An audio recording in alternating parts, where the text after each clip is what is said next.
And all they that heard it wondered at those things which were told them by the shepherds. But Mary kept all these things, and pondered them in her heart. And the shepherds returned, glorifying and praising God for all the things that they had heard and seen, as it was told unto them.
The following story is adapted from the First Presidency Christmas Devotional of 1997 and was told by President Thomas S. Monson.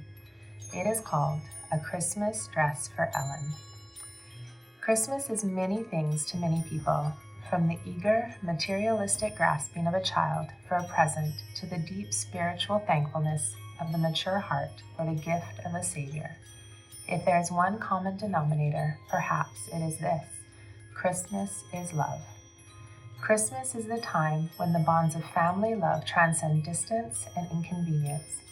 It is a time when love of neighbor rises above petty day-to-day irritations and doors swing open to give and receive expressions of appreciation and affection. If to our Christmas gift list is added the gift of service, not only to friends and family, but also to those who badly need help, then our giving can be complete. It was December of 1927 in the remote prairie town of Hillspring, Alberta, Canada. A young mother, Mary Jepson, was getting her 6 small children ready for bed. Her heart was so full of sorrow and concern that she felt it would truly break. It was Christmas Eve, and all of the children except for the oldest, Ellen, age 10, were dancing around, excited to hang their stockings for Santa to come. Ellen sat very subdued in the corner of the cold, small, 2-room house. She felt her mother was wrong to let the children build up their hopes for Santa to come, for there would be no Santa. There was nothing to fill the stockings. There would only be a little mush for breakfast. Just a week earlier, the family's only milk cow had died of starvation. The winter had just started, and already it was cold and harsh. Times were hard, and Ellen, being the oldest, had too much responsibility put on her thin young shoulders. She had become a very cynical child, and childhood hopes and dreams and excitements had been put out of mind much too early. Mary helped each one of her children to hang a little darned and mended stocking, but she couldn't persuade Ellen to participate. All Ellen could say was, "Mother, don't do this. Don't pretend." After the stockings had been hung, Mary read to the children the Christmas story from the Bible, and then recited a few Christmas poems from memory, memories of her own happy childhood. Now Mary sat alone by the dying fire. Her husband Leland had gone to bed several hours earlier, feeling sad and discouraged. Mary knew that he felt he had let down his wife and children. She thought of their plight here in the land of ice and snow. Spring had come very late, and winter had come very early for the last 2 years, causing all of their crops to freeze and fail. In October, Mary had received a letter from her sisters living in Idaho.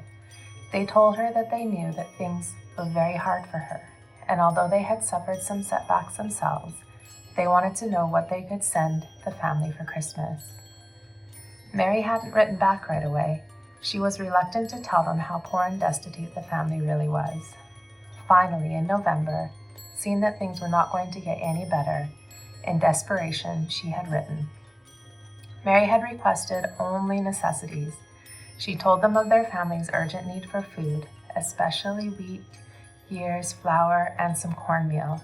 She added that it would be a blessing if they could ship just a bit of coal, for it was so cold, and their fuel was down to almost nothing. She asked for some old used quilts, for all of hers had worn thin and were full of holes, and they could no longer keep her children warm. Also, she requested some worn-out pants to cut up and use once again to patch the pants her boys were wearing. She mentioned their desperate need for socks and shoes and gloves and warm hats and coats. At the close of the letter, she had written, If you could just find a dress that someone has outgrown, I could make it over to fit Ellen. She is far too somber for such a young girl. She worries so about the family and our needs. She has only one dress that she wears all the time, and it is patched and faded. The week before Christmas had found Leland daily hitching up the horse to the sleigh and making the 3-hour round trip from Hillspring into the town of Cardston to check at the train station and post office for a package from Idaho. Each day he would receive the same disappointing answer. Finally, on the day of Christmas Eve, he left early in the morning, went into Cardston, and waited for the one daily train. He checked at the post office as well. He left at noon, however, to return home to Hillspring before dark, and he left without a package. As he rode home, he wept openly, knowing how sad Mary would be. Now, as Mary ceased her reminiscing, she realized how cold it was. The fire in the stove was all but out. The clock on the wall showed that it was 3:30 a.m. She looked up at the sad little mended stockings still hanging empty and felt that her heart was hanging just as empty. Outside, the wind was blowing at about 70 miles an hour, and the snowstorm had intensified. She was about to put out the lantern and go to bed for a few hours when suddenly there was a knock at the door. Mary opened the door to find a man standing there, and for all the world he looked exactly like what she would expect Santa himself to look like. He was covered with frozen snow and ice. For a moment, Mary doubted her senses, but then she realized it was George Sidney Show, the mailman from Cardston. He belonged to the church, and he knew the plight of the family. He told Mary that he knew of their waiting for the package from Idaho, and that he knew there would be no Christmas without it. George Show was a good man, a University of Utah graduate. He had years before been stricken with a disease that had caused him to gradually go blind. After receiving a priesthood blessing, he had miraculously regained partial sight in one eye. Although he was unable to work in his chosen profession of engineering, he had found work as a postman to support his wife, Ingrid, and their 8 children. On this particular day of Christmas Eve, George, with a team of horse pulling his sleigh, had traveled through a violent snowstorm to deliver the mail to half a dozen or more communities near Cardston. When he returned to the post office that afternoon, he was cold and exhausted, and he ached throughout his body. He longed to settle his horses for the night and join the family celebration in his warm, cozy home. But someone from the train station came by the post office to tell him that 10 large crates had arrived from the States for the Jepson family. It was about 4 in the afternoon, but already it was dark. The storm was getting worse. George's horses, shivering with cold, were not capable of making another trip. The mailman decided it was just too late. There wasn't anything he could do about it. George went home to his eager family. He placed the Christmas tree in the living room, and the children joyfully gathered around to decorate it.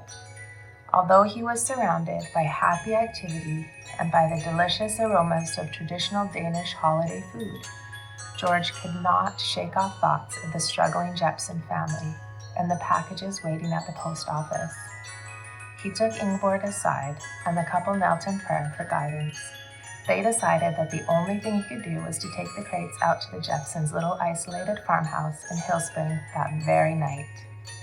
So, with a borrowed team of horses and a borrowed sleigh with sharper runners than his own, he set out for the Jepson place, accompanied by his 15-year-old son, Sidney. Ingrid had insisted that Sidney go along. Although George's eyesight was passable in the daytime, his wife knew he would not be able to see at night in the midst of a fierce prairie blizzard.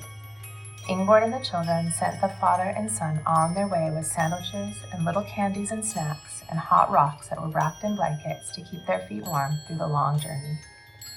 George and his son struggled to find their way through the blinding snowstorm.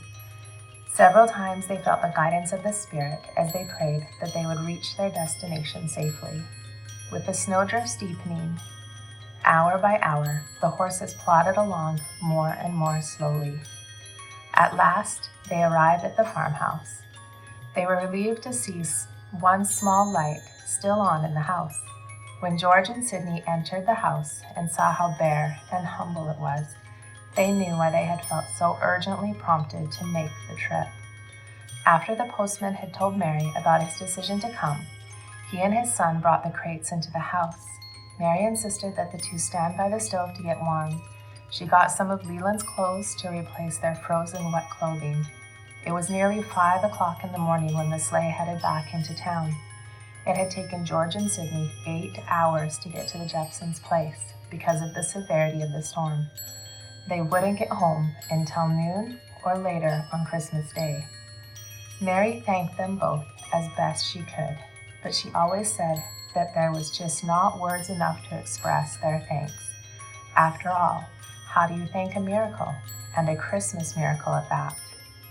Mary quickly began to unpack the crates, for she had only an hour or so before the children would awaken. At the top of one of the crates, she found a letter from her sisters. They told her that quilting bees had been held all over Malad Valley, and from these 6 thick, warm, beautiful quilts had been made for them. They also told of the many women who had sewn shirts for the boys and dresses for the girls, and of others who had knitted warm gloves and hats. The donation of socks and shoes had come from people from miles around. The Relief Society had held a bazaar to raise the money to buy the coats, and all of Mary Jepson's sisters, nieces, cousins, aunts, and uncles in Idaho had gotten together to bake the breads and make the candy descend. There was even a crate half full of beef that had been cured and packed so that it could be shipped along with 2 other slabs of bacon and 2 hams. The letter closed with these words: "We hope you have a Merry Christmas, and thank you so much for making our Christmas the best one we've ever had." Mary's family awakened that Christmas morning to what to them was a miracle. Bacon sizzling on the stove and hot muffins were ready to come out of the oven, and there were jars of jams and jellies and canned fruits. For each boy, there was a bag of marbles, and for each girl, a little rag doll made just for her. Every stocking that was hanging was stuffed full of homemade toffee, fudge, divinity, and dried fruit of every kind. Later, Mary and Leland were to find tucked in the toe of the stockings that had been sent for them a few dollars, with a little note that the money was to be used to buy coal for the rest of the winter. The most wonderful miracle, though, occurred when Ellen, the very last to get up, rubbed her eyes in disbelief as she looked at the spot where her stocking was supposed to have been hung the night before, and saw hanging there a beautiful red Christmas dress trimmed with a white and green satin ribbon. She later said it was the most wonderful Christmas ever.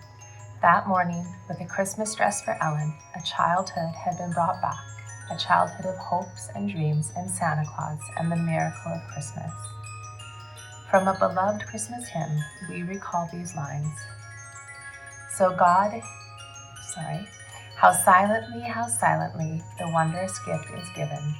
So God imparts to human hearts the blessing of his heaven. No ear may hear his coming, but in this world of sin, where meek souls will receive him still, the dear Christ enters in.